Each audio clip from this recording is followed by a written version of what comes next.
So now it is time for us now to open up this contactor. I'll remove it by dragging it. I've removed it. It's even very simple self. I remove it.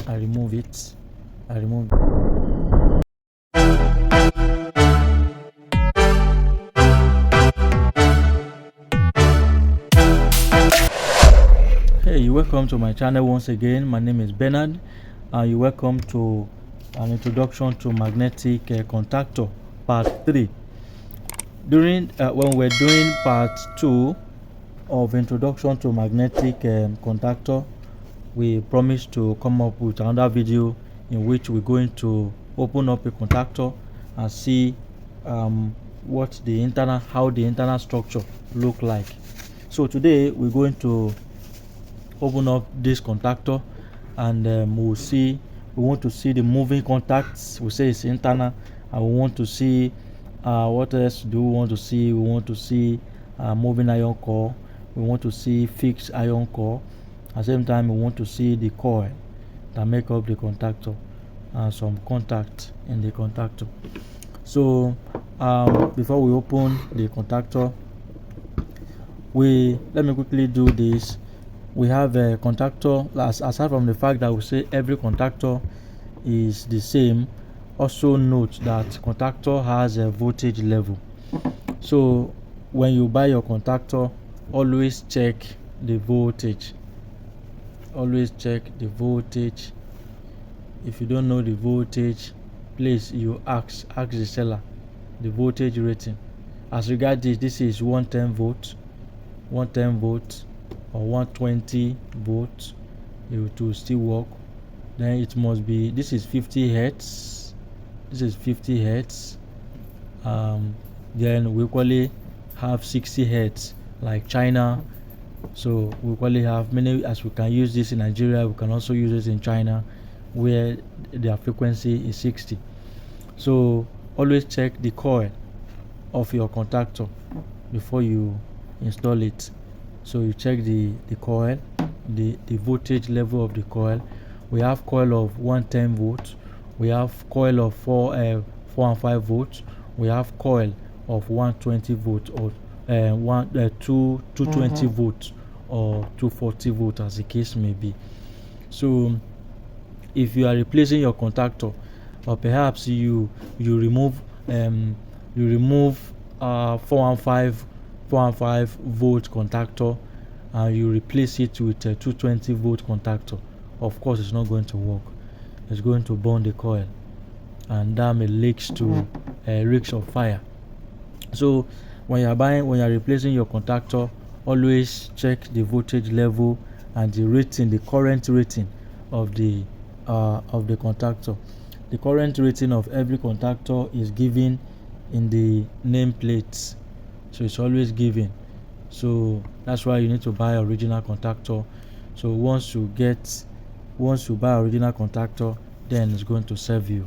Don't forget the voltage level is important, and the current level, the current is also also important, as well as the frequency is also important, so that you will not damage your brand new contactor. So now it is time for us now to open up this contactor.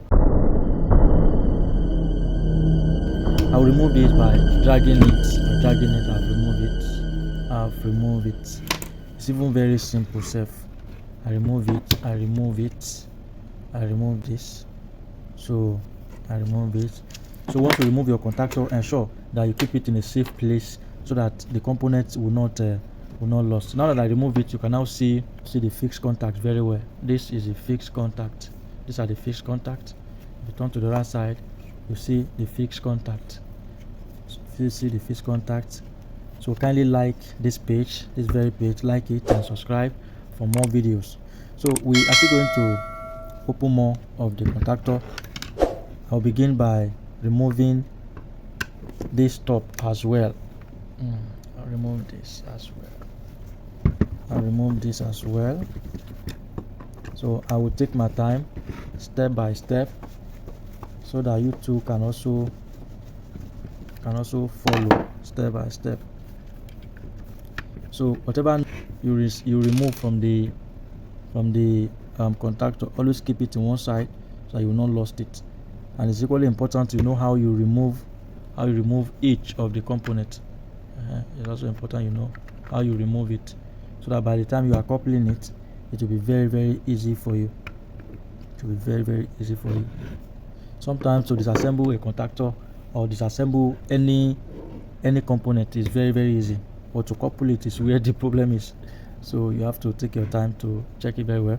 Now we've been talking about moving contact. This is a moving contact, as you can see internally. This is a moving contact. As you can see, that is a moving contact. It's always copper. It's a copper material. So once you click it, the contact will be making. As I click it now, this contact here will just connect with this stationary one, with this fixed contact. So once the contactor energized, then this contact you see here will be connected to this. Meaning, if I should put my continuity and read from here to here, it's supposed to continue to each other. Let's try and see if the terminal is still okay. If the terminal is still okay, in fact, the three terminal cannot go by at the same time, sir. So let's try and see what will happen. See.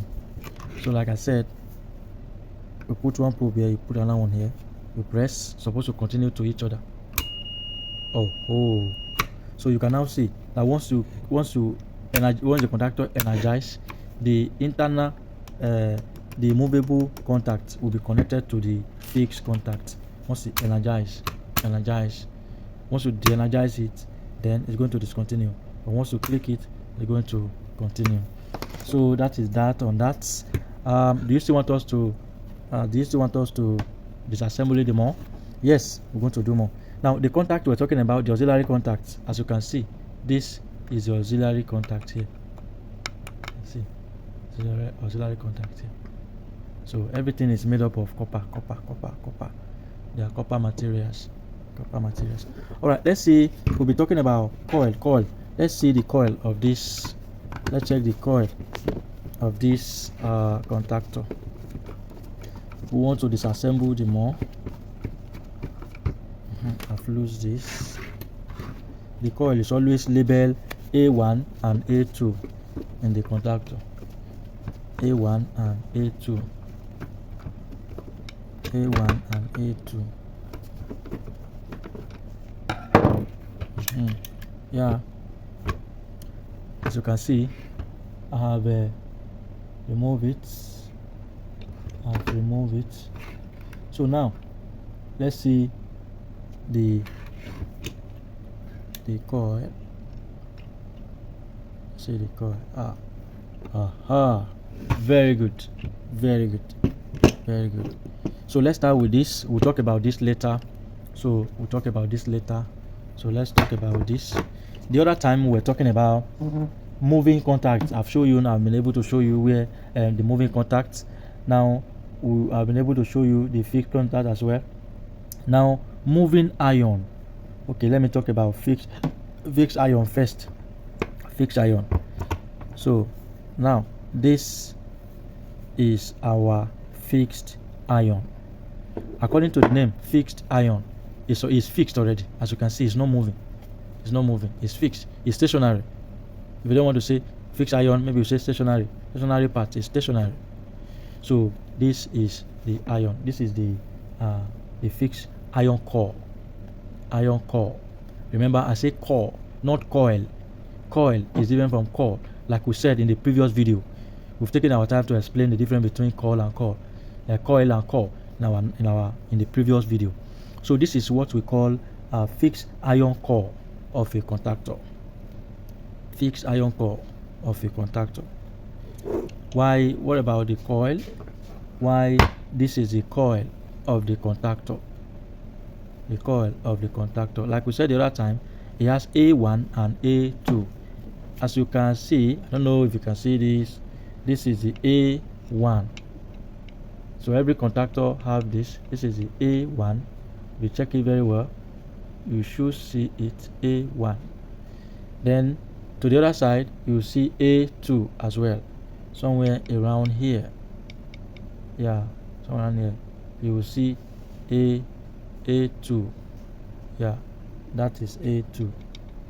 That's A2. That's where you connect your power to. So in most cases, your positive will go to your life will go to A1, while your neutral will go to A2.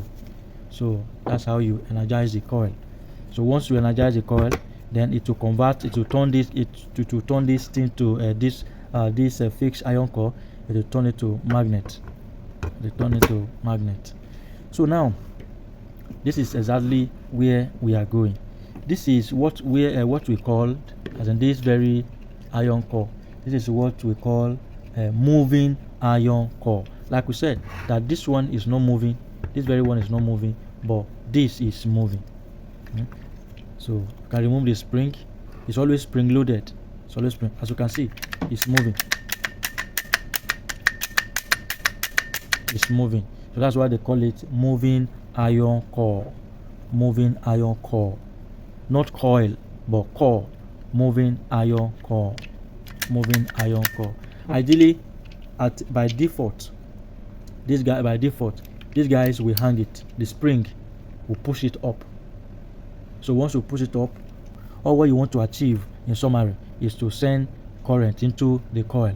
Once you send your power into the coil, your coil will convert this fixed iron core into a magnet, and the magnet the magnet will pick this moving iron core, and by so doing, the contact on top will be closed. So be closed, and once you de-energize the coil, it releases it again. So basically, this is what we have in the contactor. So we don't really have much aside from the housing. You can see the arrangement, how the internal structure of a contactor look like. It's very, very simple. So sometimes once your contactor is giving you issue, you can easily open it up. You do clean it, service all the contacts, use penetrating oil. So as a contact cleaner, by so doing, your contactor will be working fine. So now let's try to couple the contactor back. Let's see if we can see couple the contactor back. Okay. So try to open the contactor back.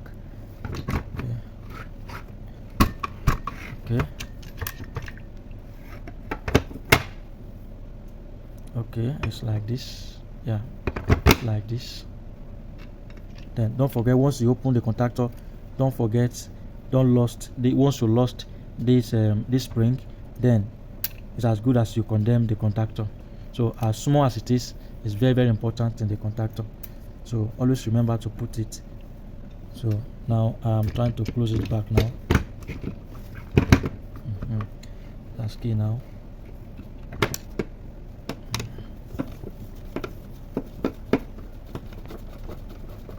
So sometimes you don't need to buy a contactor.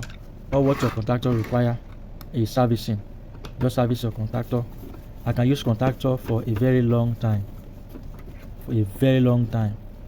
So provided the current, the coil is there, it's still okay.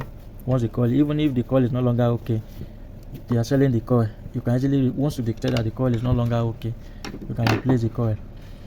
And still your contactor will continue working for you. We'll now cover the moving contact and the moving iron core, and we'll cover it.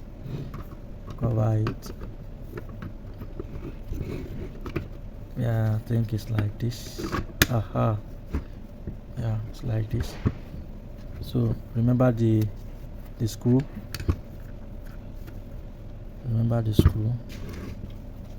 So the screw is also important. If you remove 2 screws, ensure you return the 2 screws. Don't lose one while you put one, so that when the contactor is working, the contactor will not be making noise or vibration, as the case may be. when the contactor energizes. Okay, so we remove this one the other time. We'll have to fix it back. We have to fix it back. Yeah, we have to fix it back. Aha. Aha.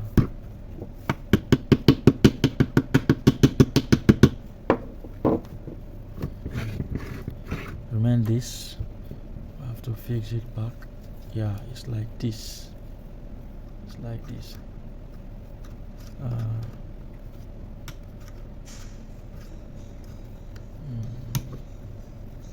Yeah.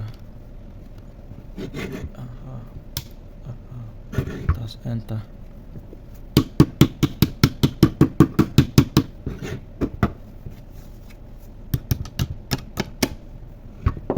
So now, as you can see, we have coupled the contactor. We decouple it and also we couple it. So as you decouple this and you couple it, you can also decouple every other contactor that comes your way. Like we said, contactor have the same principle. So they have the same principle. You can open them up, you do cleaning, use contact cleaner, so then your contactor will continue to serve you. So this is how far we can go for today. In this section, we've been able to open up a contactor, and we've been able to check the internal structure of the contactor. We saw the moving contact, we saw the fixed contact, the moving iron core, the coil itself, and fixed iron core. We saw everything. So remember what we said earlier, always check the current rating, the voltage rating, the frequency of the contactor before you install it, so that you will not end up damaging it. So if you have not subscribed, please subscribe to the channel and like my page, so that you'll be among the first to receive my next video. Thank you very much.